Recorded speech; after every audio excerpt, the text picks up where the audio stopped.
যে বুথ সভাপতি ও বুথ কমিটির যে সম্বর্ধনা অনুষ্ঠান,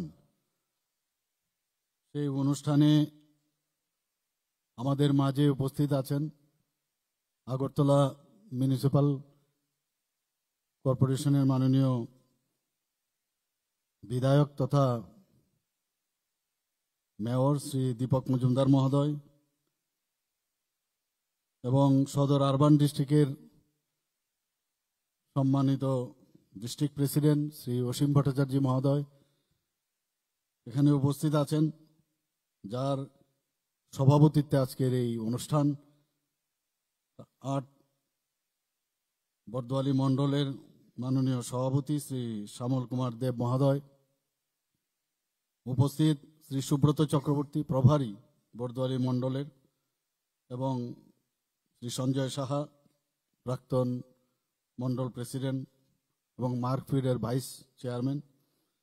এখানে কর্পোরেটরগণও মঞ্চে উপস্থিত আছেন এবং অন্যান্য যারা স্টেটের যারা মেম্বাররা আছেন, ডিস্ট্রিক্টের যারা মেম্বাররা আছেন এবং মণ্ডলের পদাধিকারীগণ, রাজ্য জেলার পদাধিকারীগণ এবং নবনির্বাচিত বুথ সভাপতিগণ, বুথ কমিটির সদস্য এবং বরিষ্ঠ নেতৃত্ব এবং কার্যকর্তাগণ, সবাইকে আজকের এই আয়োজনে উপস্থিত থাকার জন্য হার্দিক অভিনন্দন ও শুভেচ্ছা জানাচ্ছি। আমাকে যখন বলা হয়েছে যে এখানে আজকে সম্বর্ধনা দেওয়া হবে, সময়ের কারণে আরো আগেই দেওয়ার কথা, কিন্তু সময় ম্যাচ করতে পারছিলাম না, তো শেষ পর্যন্ত ঠিক করলাম যে আজকেই হবে। আজকেও 2টো প্রোগ্রাম ছিল, 2টো প্রোগ্রামের পরে আজকে এই টাইমটা আমরা ফিক্স করলাম। খুবই ভালো লাগছে যে নতুন যারা বুথ সভাপতিগণ হয়েছেন, পাশাপাশি মণ্ডল সভাপতি হয়েছেন এবং আমাদের ডিস্ট্রিক্ট প্রেসিডেন্টও হয়েছেন। গত 2 সেপ্টেম্বর থেকে আমাদের যে ভারতীয় জনতা পার্টির সারা রাজ্য জুড়ে যে নির্বাচন উৎসব চলছিল, সেটা এখন ডিস্ট্রিক্ট প্রেসিডেন্ট অবধি সেটা সম্পন্ন হলো। এবং যারা আজকে এখানে নির্বাচিত হয়ে এখানে বসেছেন, সবাইকে আমি শুভেচ্ছা জানাতে চাই এবং হার্দিক অভিনন্দনও জানাতে চাই যে আগামী দিন 8 নং বর্দোয়ালি, যেটা বলা হয়েছে যে একটা মানে মডেল, একটা মণ্ডল হিসাবে তার পরিচিতি পাক, সেটা নিশ্চয়ই আপনারা করবেন।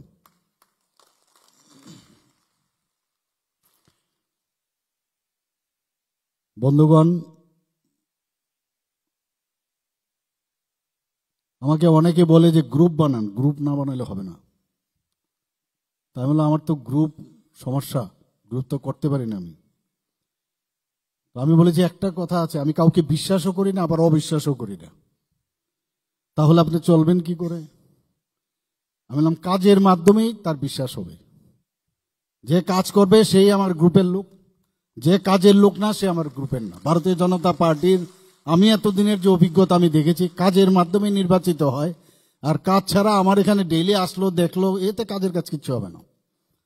এরকম একটা পার্টির আমরা প্ল্যাটফর্ম আমরা এসছি এবং আগামী দিনও এই প্ল্যাটফর্ম সামনের দিকে চলবে। আজকে যারা আছে সেখান থেকে বা কালকে যারা ছিল সরে গেছে, নতুন আসছে, এভাবে চলতে থাকবে। চড়াই বেতি এইভাবেই চলবে। গ্রুপ করার প্রয়োজন হয় না।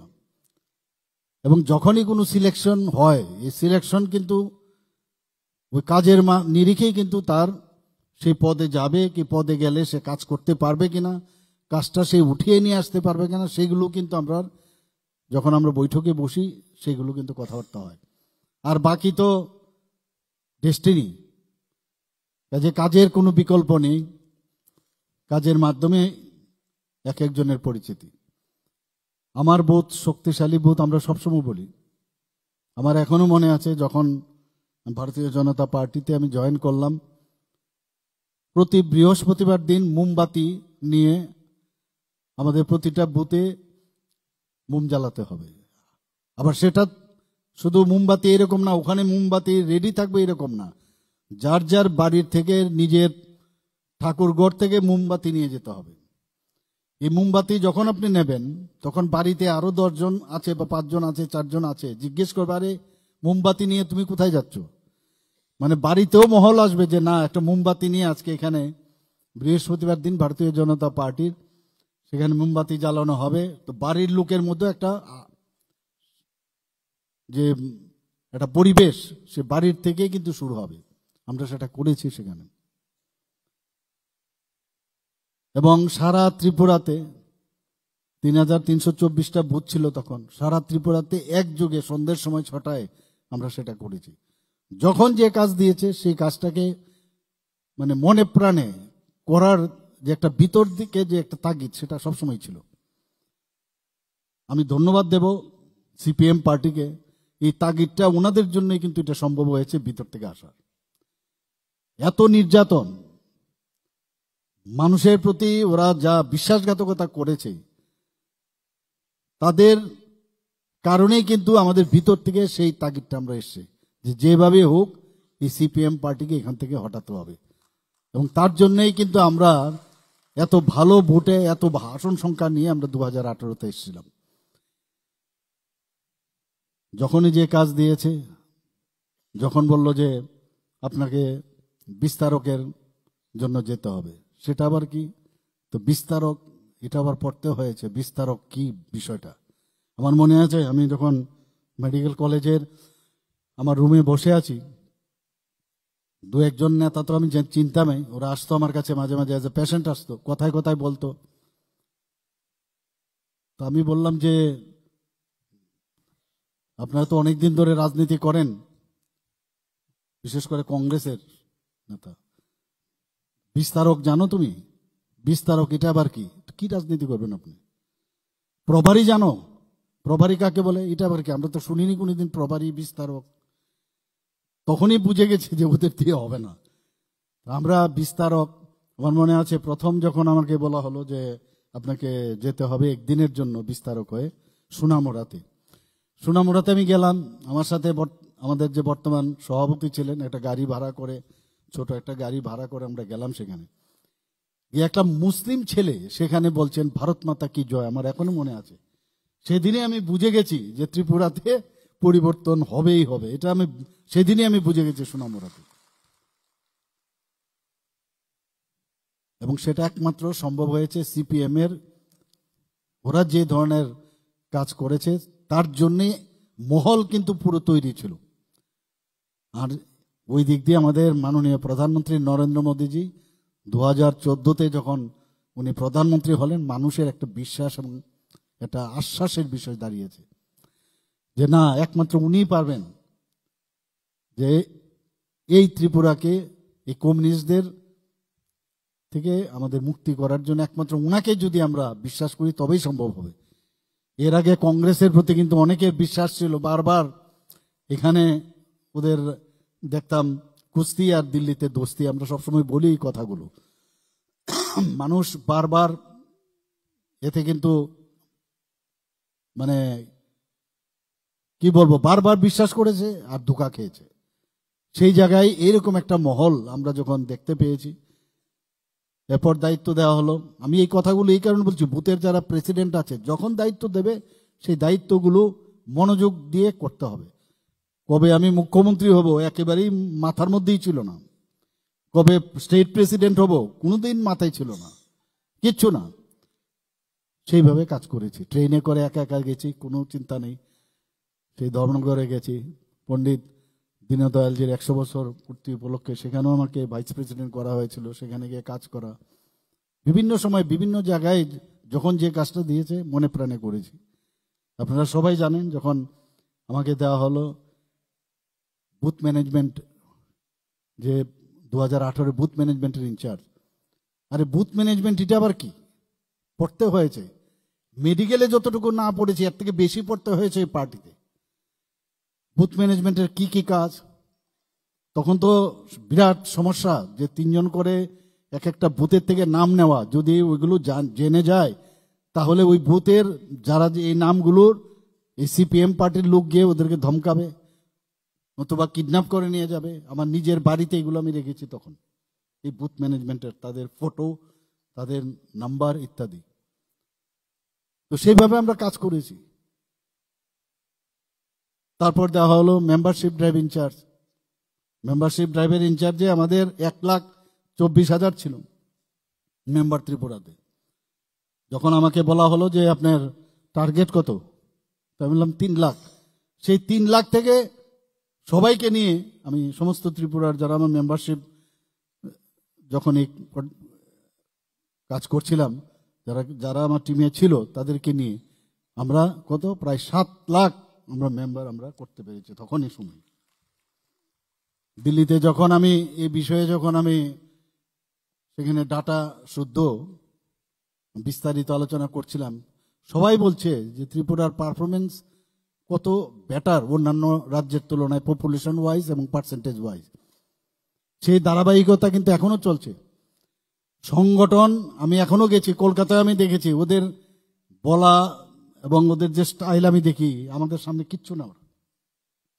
একদম আমি কি বলবো, আমরা যেভাবে এখানে সংগঠন বা একটা ইভেন কোন রকম সভা হয়, সে যেভাবে পরিচালনা করা হয়, সেটা কিন্তু ওয়েস্ট বেঙ্গলে আমি দেখিনি। ইলেকশনের সময় আমি গেছি, দিল্লিতেও আমি গেছি, সেখানে এর আগের নির্বাচনে আমি গিয়েছিলাম। আমরা অনেক অনেক বেশি স্ট্রং আমাদের এখানে ত্রিপুরাতে, এবং আমাদের কার্যকর্তারা এত বেশি ডেডিকেটেড। খালি যেটা ডিস্ট্রিক্ট প্রেসিডেন্ট বললেন, একটু করে ধার দিতে হবে, আরো বেশি করে ধার যদি দেই তাহলে আরো বেশি করে আমরা রেজাল্ট পাব। আজকে অত্যন্ত আনন্দের বিষয় যে এত সুন্দর একটা আমাদের সংগঠন পর্বের পরে আমাদের যে নির্বাচন পর্ব হয়ে গেল, সেটা ডিস্ট্রিক্ট প্রেসিডেন্ট অব্দি হলো, আগামী দিন প্রেসিডেন্টও হবে। কিন্তু কোথাও কোনো রকম কিন্তু সমস্যা নেই, সবাই কিন্তু অ্যাকসেপ্ট করছে। তো সেইভাবেই চলবে। আগে আমরা কংগ্রেস পার্টির সময় দেখতাম কংগ্রেস পার্টির প্রেসিডেন্ট কে হবে, এর জন্য এক দল দিল্লি যেত, আরেক দল আসতো, রাস্তার মধ্যে হাতাহাতি পায়, এইগুলোই হতো। ভারতীয় জনতা পার্টিতে এই সুবিধা নেই। আমি আপনাদের কাছে একটাই আবেদন রাখবো যে বুথ প্রেসিডেন্ট, তাদের উপর ওই বুথের যে শক্তিশালী বুথ আমি বললাম, তার উপর টোটালি তার ওই বুথের তার উপর নির্ভর করবে যে আমি কিভাবে বুথটাকে চালাবো। 56টা বুথ আছে আমাদের, 56টা বুথের এটা কম্পিটিশন হোক না আমাদের মধ্যে, যে কোন বুথ কত বেশি পারফরমেন্সের বেশি করে দেখাতে পারবে। বিভিন্ন আমাদের কার্যক্রম থাকে, সংবিধান দিবস উপলক্ষে যে কার্যক্রম একটু আগে বলা হয়েছে, নিশ্চয়ই আপনারা সেটা করবেন, কিন্তু মনে প্রাণে সেটা করতে হবে। এবং আমাদের মধ্যে অনেক লুপহোলস আছে, এটা বলার অপেক্ষা রাখে না, সময় লাগবে আস্তে আস্তে করে এগুলো ঠিক হতে। এগুলো অবশ্যই আমাদের ঠিক করতে হবে, আদারওয়াইজ মানুষ কিন্তু ভোট দেবে। মানুষের আস্থা যদি না থাকে, বুথের প্রেসিডেন্টের উপর ওই বুথের সমস্ত লোকের আস্থা থাকতে হবে, তাহলে মন্ডলের উপর আস্থা থাকবে, মন্ডলের উপর যদি আস্থা থাকে ডিস্ট্রিক্টের উপর আস্থা থাকবে, ডিস্ট্রিক্টের উপর আস্থা থাকলে স্টেটের উপর আস্থা থাকবে। আমরা তো সরকারে আছে, এখন সরকার এবং যে সংগঠন দুটো যদি সহযোগিতার মাধ্যমে আমরা সামনের দিকে যাই, তাহলে কিন্তু আজকে যদি আমরা 80% যদি আমাদের ওয়ার্ক স্ট্যান্ডার্ড হয়, সেটা 100% তবেই সম্ভব হবে। আমি আশা করি যে আগামী দিন আমরা আরো ভালোভাবে কাজ করব। আমাদের ত্রিপুরা অত্যন্ত ছোট একটা প্রদেশ, এখানে যদি আমরা তেলেঙ্গানার মতো জায়গা, মধ্যপ্রদেশের মতো জায়গার কথা যদি আমরা তুলনা করি, তাহলে কিন্তু আমরা মূর্খের স্বর্গে বাস করি। ত্রিপুরাতে 27,000 কোটি টাকার বাজেট, আমাদের যে রেভিনিউ ইনকাম, যে ট্যাক্স ইত্যাদি, তাতে গিয়ে প্রায় 3,700 কোটি টাকা আমরা পাই। 3,700 কোটি টাকার মধ্যে এর মধ্যে আমাদের 25% দিতে হয় এডিসি কে, 10% দিতে হয় আমাদের ইউএলবি, আমাদের যে আরবান লোকাল বডি এবং রুরাল যে বডিগুলো আছে সেখানে। তাহলে আমাদের থাকে কত এত ডেভেলপমেন্ট, তাহলে 27,000 কোটি কোথায়? ওই যে বিভিন্ন স্কিম যেগুলো আসে, এই স্কিমের মাধ্যমে গিয়ে আমাদের 27 থেকে 28,000 কোটি টাকা হয়। এর মধ্যেও আমরা কিন্তু ডেভেলপমেন্ট করে যাচ্ছি। আর এই ডেভেলপমেন্ট এই কারণে করছি, চাকরিও দিচ্ছি একদিক দিয়ে। কালকে স্টার্ট আপ এবং স্ট্যান্ড আপ ইন্ডিয়ার একটা কার্যক্রম আছে, সেখানে চাকরি দিয়ে সবাইকে খুশি করা যাবে না, সেখানে এন্টারপ্রেনার করার জন্য আমি আজকে দেখছিলাম পেপারে প্রায় 50 কোটি টাকার একটা ফান্ড রাখা হয়েছে, এবং সেইভাবে মানুষকে যাতে এই ফান্ডের মাধ্যমে, ব্যাংকের মাধ্যমে দেওয়া হবে। আমরা অনেকে বুঝিও না, বুঝতে চেষ্টাও করি না যে মাননীয় প্রধানমন্ত্রীজি বলছেন যে সেলফ রিলায়েন্স। আজকে 4,000 4,500 আমাদের এখানে এসএইচজি গ্রুপ ছিল, সেখানে আজকে আমাদের 56,000 মানে এসএইচজি গ্রুপ হয়েছে। রিভলভিং ফান্ড আমরা প্রায় আমরা এখানে 400 কোটি টাকার মতো আমরা দিয়েছি, এবং 4.5 যারা আমাদের লাখ পিপল তার সাথে ইনভলভ আছে, মহিলারা। এতগুলো লাখপতি দিদি আমাদের এখানে, প্রায় লাখপতি দিদি এখন প্রায় 98,000 হয়ে গেছে ত্রিপুরাতে। তো আর্থসামাজিক উন্নয়ন হচ্ছে সারা মানে গ্রামে গঞ্জে সব জায়গায়। আমাদের শহরে কিন্তু অনেকটা আমরা বুঝতে পারিনি, কিন্তু গ্রামে গঞ্জে গিয়ে দেখবেন আমাদের ভারতীয় জনতা পার্টি এবং আমাদের মাননীয় প্রধানমন্ত্রীজির উপর মানুষের অনেক বেশি বিশ্বাস। আমাদের এখানে এতগুলো স্কিম আসে, প্রধানমন্ত্রী গ্রামীণ সড়ক যোজনাই হোক, প্রধানমন্ত্রী আবাস যোজনাই হোক, জল জীবন মিশনই হোক, এর মধ্যে 44% এডিসির জন্য খরচ হয়। এডিসির আমাদের ত্রিপুরাতে এডিসির 3 ভাগের 2 ভাগই এডিসি এলাকা, আর নন এডিসি এলাকা 1 ভাগ। কাজে এইগুলো বুঝতে হবে আমাদের যে আমরা কিভাবে আছি। এডিসির মধ্যে ন্যাশনাল হাইওয়ে, আমরা যে যত ন্যাশনাল হাইগুলো সব এডিসির থ্রুতেই আসছে, এডিসির উপর দিয়ে আসছে, সেখানেও ডেভেলপ হচ্ছে। তো একদিকে আমরা জাতি জনজাতির কথা বলি, আমরা জাতি জনজাতি যে প্রধানমন্ত্রীজি বারবার বলছেন যে জনজাতিদের জন্য আমাদের কিছু করতে হবে। আমরা স্ট্যাটিস্টিক্স দিয়ে বলতে পারবো যে ত্রিপুরা একটা মডেল স্টেট, যেখানে এত বড় এডিসি এরিয়া থাকা সত্ত্বেও নন এডিসি এলাকা 1/3, তারপরও এত ভালো কাজ হচ্ছে সব জায়গার। সবকা সাথ সবকা বিকাশ, এখানে এসসিদের জন্য উন্নয়ন হচ্ছে, ওবিসিদের জন্য উন্নতি হচ্ছে, এসটিদের জন্য উন্নতি হচ্ছে।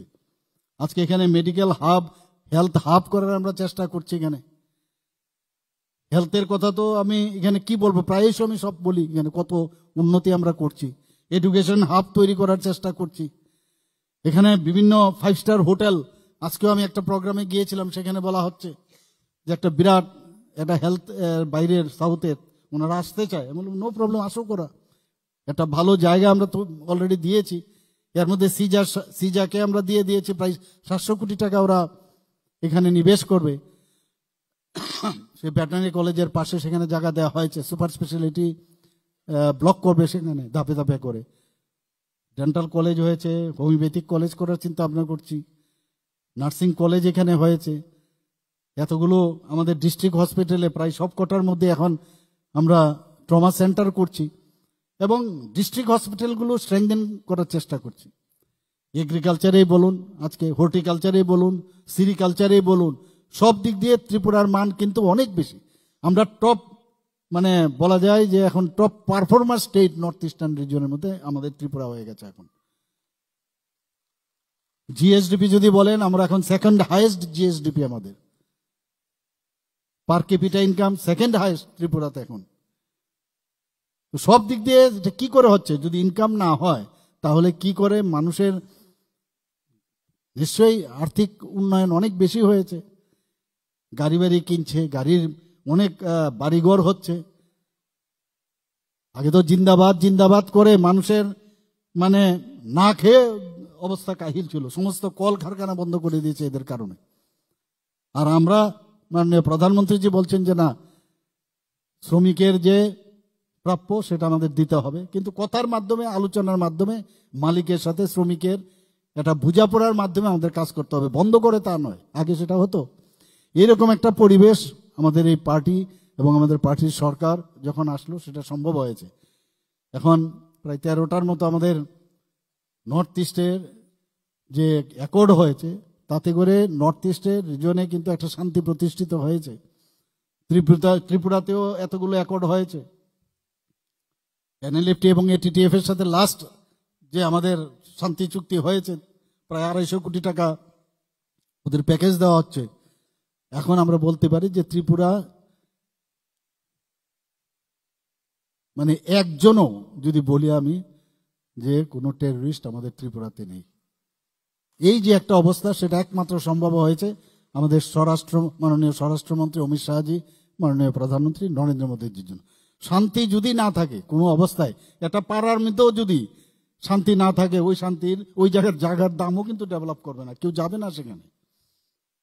যে কোনো জায়গায় বাড়িতেও যেমন শান্তি লাগবে, সমাজেও শান্তি লাগবে, একটা পাড়াতেও শান্তি লাগবে, সব জায়গায় পার্টিতেও শান্তি থাকতে হবে, সরকারেও শান্তি থাকতে হবে। শান্তির কোনো বিকল্প হয় না। এবং শান্তির মধ্যেই ইনোভেটিভ আইডিয়া আসে, অনেক চিন্তা, মানুষের জন্য কাজ করার চিন্তা ভাবনা আসে।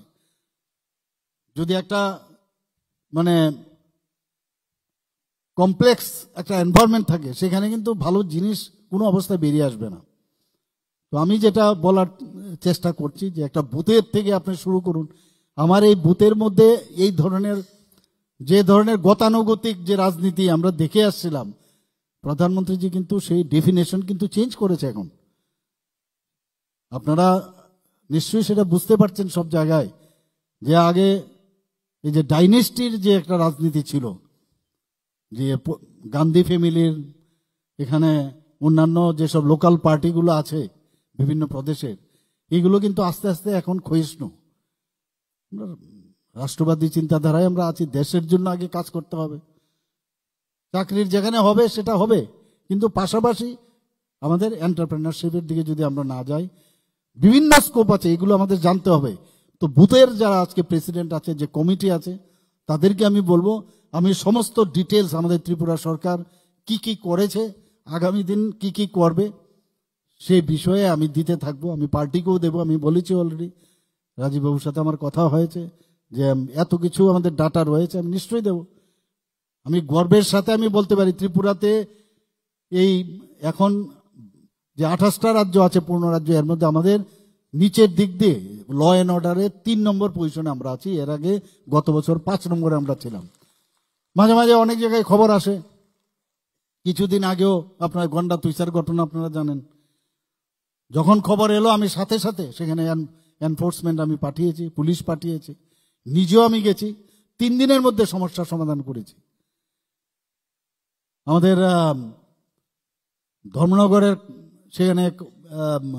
সেখানেও একটা প্রবলেম হয়েছিল, সেখানেও 3 দিনের দাঙ্গা বাজানোর একটা চেষ্টা করেছিল কুর্তি কদম তোলায়, সেখানেও কিন্তু 3 দিনের মধ্যে আমি যখন অ্যাড্রেস করলাম সেখানেও কিন্তু স্থিমিত হয়েছে। বারবার বিভিন্ন জায়গা থেকে বলছিল ফায়ারিং করতে হবে, ফায়ারিং না করলে এই প্রবলেম সলভ হবে না। আমি বললাম, I am the last person to give the not to fire. আমি রাজি হইনি, উপরে ফায়ার করুন, শেষ পর্যন্ত উপরে ফায়ার করেছে, কিন্তু সমস্যার সমাধান হয়েছে, কিচ্ছু হয়নি। এর আগেও রানীর বাজারে ঘটনা হয়েছে, বিভিন্ন জায়গায়। তো সেইভাবে আমরা সবাই মিলে কিন্তু কন্ট্রোল করতে পেরেছি। অনেক সময় বলে এই হয়েছে, এখানে আইন শৃঙ্খলা নেই, ডাটা দিয়ে দেখতে হবে। দুর্ঘটনার কথা বলে এখানে রোজই নাকি দুর্ঘটনায় মারা যাত। কালকে বিধানসভার কালকের একটা ঘটনা আমি বলছি, বিধানসভায় আলোচনা হয়েছে যে মাঝে মাঝে যখন অ্যাক্সিডেন্ট হয় তখন দেখা যায় ফায়ার সার্ভিসের যে খোলা গাড়ির মধ্যে যিনি ইনজিউর্ড হয়েছেন তাকে নিয়ে যাচ্ছে, দেখতে খুব খারাপ লাগে। বিরোধী দল থেকে বলছিলেন এগুলো সস্তা রাজনীতি, মানুষের মানে অ্যাট্রাকশন পাওয়ার জন্য এগুলো করে।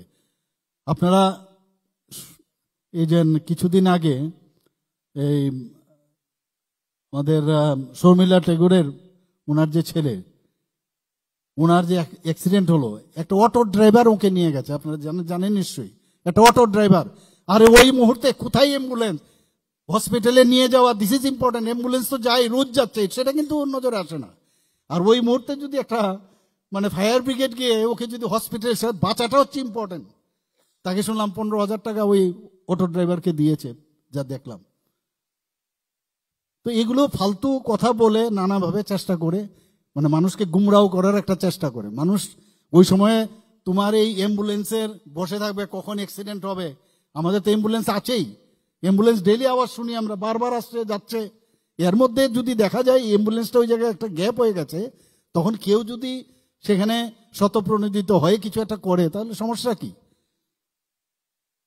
আমার মনে আছে কিছুদিন আগে যখন ডাবল ইঞ্জিন সরকারের যে ঘটনা, অনেকে বলে কটূক্তিও করে, যখন মণিপুরের এই ঘটনা, সমস্ত গার্জিয়ানরা এসে আমাদের উপর প্রচন্ড প্রেসার করছিল যে আমাদের ছেলেদের মেয়েদের সাংঘাতিক অবস্থা, ওখানে পড়াশোনা করছে, ওদেরকে আপনি নিয়ে আসার ব্যবস্থা করুন। আমি তখন ইউনিয়ন মিনিস্টার, ওনার সাথে আমি কথা বললাম, এভিয়েশন মিনিস্টার। রাত্রে 12টার সময় ফ্লাইট উনি ব্যবস্থা করলেন।